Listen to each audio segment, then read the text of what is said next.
On a Jérémy, 45, qui est là. Bonjour. Bon matin. Jérémy, est-ce que le 45, c'est pour 45 ans? Non, j'ai 43. OK, c'est correct. Ça va peut-être finir à 45, je ne sais pas. Okay. Je veux renchérir sur Alexis 7. Là, vous en avez déjà parlé. Je vous avais appelé l'été passé pour vous parler de la compagne que j'avais puis des difficultés que j'avais avec elle. Puis elle m'avait traité de maudit lamenteux. Parce que je vous disais qu'elle me faisait bander comme un cheval, mais elle m'énervait. Ça pour dire que dans l'intimité, là, quand on trouve une partenaire qui est compatible sexuellement puis qui nous fait bander, mais comme aucune autre nous a fait bander, là, la satisfaction, pas juste sexuelle, émotionnelle, intérieure, là, ça n'a pas de prix, ça. C'est rare. D'abord, dans la biologie, comme mâle, comme homme masculin et viril. C'est pas au niveau des émotions. Le sentiment d'une érection là, qui est tellement intense qu'il fait mal, là, quand elle est soulagée par une femme qui l'accueille bien, là, c'est hautement satisfaisant. Et hautement valorisant. Tout à fait. N'ayons pas peur de le dire. Un homme sur une île ne se sentira jamais un mâle masculin et viril. Jamais. Ben voilà, il faut que ce soit dans la réciprocité aussi. En fait, là, c'est apporter la jouissance à la partenaire de façon équitable. Là, attendez, à la fois. Oui, je comprends votre point, grand altruiste. Ben, moi, j'en tire un certain plaisir. La valorisation du mâle. Oui, c'est hautement satisfaisant, hautement motivant. Là. José, y a-t-il déjà eu une émission là-dessus, la valorisation du mâle par la femelle? As-tu déjà vu ça à quelque part? Moi, je n'ai jamais vu ça. Je n'ai jamais entendu parler de ça, puis je n'ai jamais rien lu là-dessus. C'est intéressant, par contre. C'est intéressant. Oui, c'est ça. Oui, mais ça se fait dans une certaine réciprocité dimension aussi, de l'intimité. Ça peut. Attendez un peu, allez pas trop vite. Là. Mais bien définir qu'une femme peut être un élément de valorisation important pour le mâle. Bon, mais on va en parler tranquillement. Maintenant, il y a la réciprocité qui n'est pas évidente et pas trop fréquente dans la nation canadienne-française qui vit au Québec. Mais habituellement, juste un petit commentaire. Là. Oui. C'est gagnant-gagnant. Quand le mâle se sent valorisé, quand le mâle se sent homme, souvent la femme en bénéficie. Et voilà. Au point de José, c'est ça. Moi, ma partenaire, quand elle sent que je suis excité à fond et que je suis en érection là, intense, je le ressens dans sa vulve, puis je le ressens dans ses gémissements, je le ressens je le vois sur le rouge de ses joues, et c'est un échange, là. Ça m'excite, ça l'excite, ça m'excite, puis le party est pogné, là. Et après la relation... Je vous fais remarquer qu'on est tout ce que vous venez de mentionner, ce sont des réactions biologiques. On n'est pas dans l'amour, là. Crise d'amour est omniprésent. Non, on n'est pas là. On est dans la réaction biologique entre entre deux mammifères. C'est ça, mais je m'en allais là dans le sens où après la relation, par contre, il y a un sentiment de plénitude, de calme, de sérénité. Tu sais, ça start bien une journée, là. Disons que s'il y avait des tensions intrapsychiques ou un stress certain, ça l'aide. Il n'y a pas un antidépresseur ou une drogue qui accote ça, là.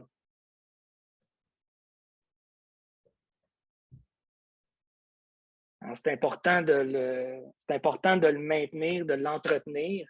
Puis je vous dirais qu'après 2 ans, moi qui avais des relations où après 2-3 mois, c'était rendu caduque, que je me retournais vers la pornographie, puis il ne se passait plus grand-chose. C'est aussi intense qu'au début, là.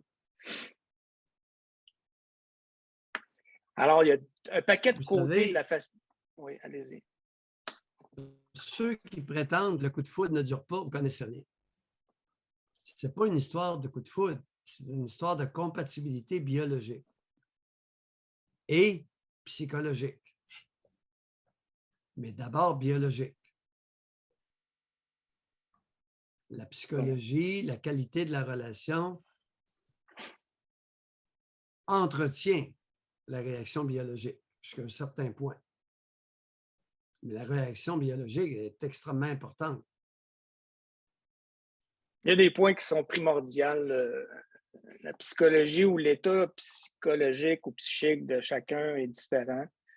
Ouais. Il faut apprendre à savoir avec quoi on est capable, en lien avec le plan précédent. Là, il le dit dans son appel, faut savoir qu'est-ce que je suis capable d'accepter ou pas. Ouais. Est-ce que des conflits légers sur des points qui sont des ostinades, des points de désaccord seraient des points qui seraient suffisants pour mettre terme à une relation? C'est pas. Il faut apprendre à se taire. À un moment donné. Moi, c'est ce que j'ai appris là, récemment, là, d'apprendre à me fermer la gueule. À un moment donné, là, quand l'argument tourne en rond, là, on prend 2 secondes, 2 minutes, on prend une marche, puis souvent, on va se rendre compte que c'était inutile. Vous me faites rire. Vous avez tellement raison. C'est qu'on est Mais ça, rendu c'est un qu'on dessus coup de accroche. foudre, ça. Maudit niaisage, là. Oui, tout à fait. Mais je ne vais pas vous couper, Doc, là, mais c'est parce que ça m'a Oui, fait mais penser à j'allais ça. dire que ce qui me fait rire, ce que je trouve amusant, c'est qu'on soit obligé d'accrocher des grosses enseignes aux portes de l'évidence. Mais il faut le faire. Il y a des évidences qui n'en sont pas de toute évidence. Si elles étaient évidentes, on n'accrocherait pas des grosses enseignes. Voilà. Apprendre à se taire. C'est incroyable. L'éducation, l'ABC. Quand est-ce parler? Quand est-ce se taire? C'est ça, Parler l'écoute. est important, se taire peut l'être tout autant. Mais pourquoi qu'on ne fait pas une petite comptine aux enfants? C'est de l'éducation, ça, sociétale. Mais déjà, à la base, là, puis je me rends compte dans l'émission, c'est autant homme que femme, là, mais de faire la différence entre relations sexuelles et relations amoureuses. Déjà, ça, là, c'était pas compris. Tu sais, vous parliez de coup de foudre, là, je le réalise en même temps, puis grâce à l'appel de Jérémy, là, tu sais, le coup de foudre qui ne dure pas. Déjà, là, la chance d'avoir une réaction biologique, hein, d'avoir trouvé ça, c'est hot, là. Mais là, pourquoi les picosser? Pourquoi elle essayer de trouver qu'est-ce qui ne marche pas? Pourquoi essayer? Tu sais, c'est. Fait que c'est le niaisage qui tue le coup de foudre, qui tue cette réaction-là. Définitivement.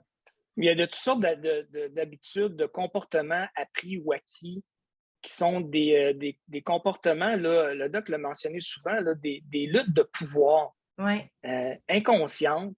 Exemple, ce week-end, je devais inscrire mes enfants à la natation. Il y avait des plages horaires. Puis là, ma conjointe de me dire ouais, ben là, tu ne l'inscriras pas la fin de semaine parce que moi, on n'a pas souvent des fins de semaine ensemble. Puis, wow, OK. Là, ça a tombé un petit peu dans l'argumentaire de on les inscrit-tu la semaine, la fin de semaine? Ce ne sont pas ses enfants à elle. Ça ne la regardait pas. J'ai fermé ma gueule. Et j'ai inscrit mes enfants à la plage horaire qui me convenait. Ça a fini là. Mais ça aurait pu durer longtemps. Là. Parce que, forcé d'admettre que souvent, en argumentaire, il y a tout le temps quelqu'un qui va avoir raison. Et ça finit pas. C'est sans fin. Et ça tue la libido. Jérémy, j'ai passé une partie de la vie, une partie de ma vie personnelle à être témoin d'exactement ce que vous venez de dire. Ma mère avait tendance à vouloir argumenter facilement avec mon père. il ne s'est jamais obstiné avec elle. Jamais. Quand on dit jamais, là, c'est jamais. Il ne disait pas un mot. Il faisait à sa tête. J'ai trouvé ça tellement... Vous savez, j'ai appris... C'est génétique, ça? Ou... Oui. J'aurais tendance à penser que vous êtes de même. Jamais argumenté avec ma mère, jamais. Puis là, ben, lorsque devant le fait accompli, qu'est-ce que tu voulais qu'elle dise?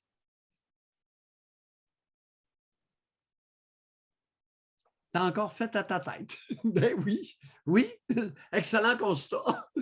C'est ça, jauger et agir. Puis la prochaine fois, ça va être pareil, parce que mon père avait généralement un excellent jugement. Il faut dire. Ah, c'est ça aussi, là. Oh! C'était aussi le pourvoyeur. Et dans l'intérêt de la famille. Ah, ma mère pourvoyait aussi, elle travaillait très fort pour le commerce. Puis, elle contribuait, collaborait. En plus des 7 enfants. Mais c'était... Il y avait un bon jugement. Et il ne disait pas un mot. Il n'argumentait pas avec. Parce que c'était une femme qui travaillait très fort, il la respectait. Respecter quelqu'un, ça ne veut pas dire être à 4 pattes. Non. Respecter quelqu'un, ça ne veut pas dire épouser ses décisions ou ses points de vue. Non. Ma mère, quand elle avait des décisions à prendre, qu'elle voulait faire des choses, elle faisait, il lui disait, ben, fais ce que tu as envie, il y a de l'argent dans le compte. Elle ne se mêlait jamais de ses activités. Elle organisait sa vie à l'intérieur de la famille, toutes sortes d'affaires. Mais souvent, j'ai remarqué aussi que dans un argumentaire, on peut avoir l'impression que l'autre personne tente d'avoir raison à la surface. Mais en fait, ce n'est pas vraiment le cas. La personne tente d'être comprise. Et quand on essaie de répliquer du tac au tac, ça ne fait que dire à l'autre personne qu'on n'a pas compris ce qu'elle essaie de nous communiquer. Ça peut. Ah oui, ça fait toute partie de ça. Dans quoi vous œuvrez, vous, Jérémy? Moi, je suis en génie électrique. Okay. Vous n'êtes pas dans le domaine d'être au public? Je suis en vente. Ah, merci.